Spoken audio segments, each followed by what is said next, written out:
All right, I have another story today, and this again is taken from the book They Speak with Other Tongues by John Sherrill. This is the detective story, and I know you're going to like it. It's one of my favorites. One of the most delightful people I know, in an enormously stout, jovial Jew named Jacob Rabinowitz.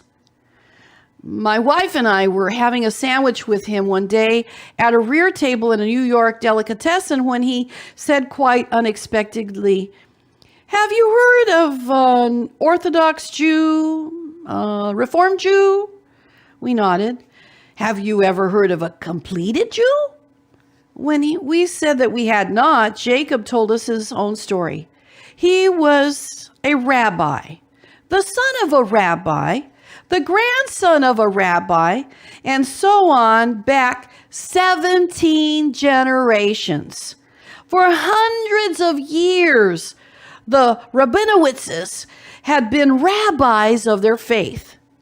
When Jacob, some years earlier, had begun to be persuaded of the truth of Christianity, he felt like a traitor to his long heritage. "I was about to become a converted Jew," he told us. How terrible that sounds, like someone who has turned his back on his Jewishness. But I was proud to be a Jew, and today I know that there's no conflict. I'm not a converted Jew, I'm a completed Jew.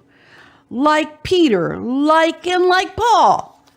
And then Jacob told us about the event that left him feeling that at last he had been completed.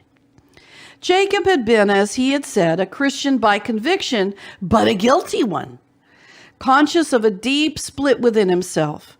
And then one sweltering summer night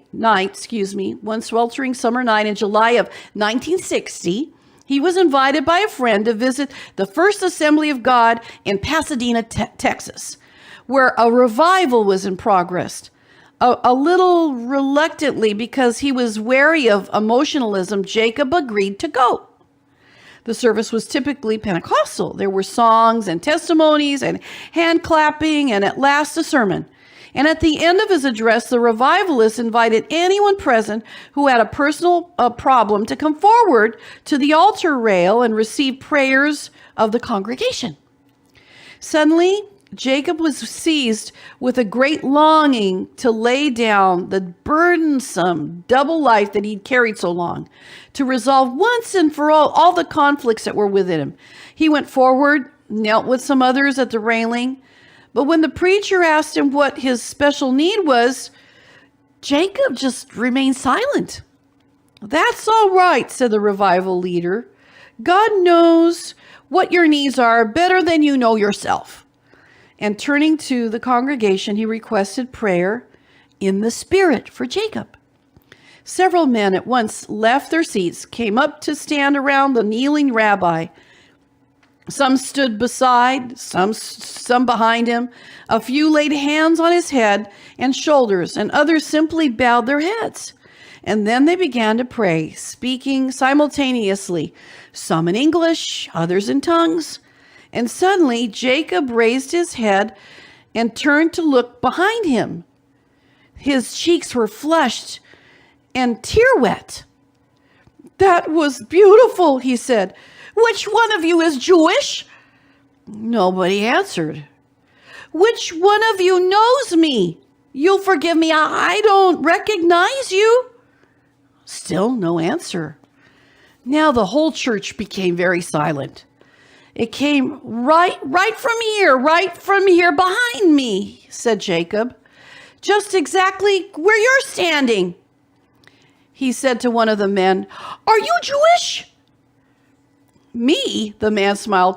"My name's John Groover. I'm Irish." That's the voice, said the rabbi, excited now. "But you just speak Hebrew." "Not a word of it," said Groover. Jacob stood up.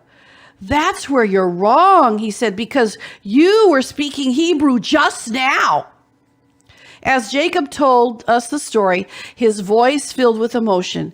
"Can you imagine that great big Irishman right behind me speaking the most beautiful Hebrew I ever heard?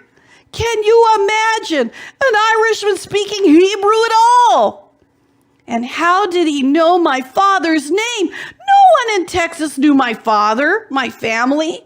But here's what he said to me. I have dreamed a dream. In Hebrew, he said it perfect Hebrew. I have dreamed a dream that you will go into the big populated places and there you will preach. The ones who have not heard will understand you because you, Jacob, son of Rabbi Ezekiel, came in the fullness of the blessing of the gospel of Jesus Christ. The rabbi looked at us. What do you make of that? He took his napkin out of his collar and shoved back his chair. God was speaking to me as a Jew and as a Christian too. And there was no difference. In Jesus Christ, every difference is swallowed up. And that's our story for today. Thank you for joining me. I'll give you another one another time.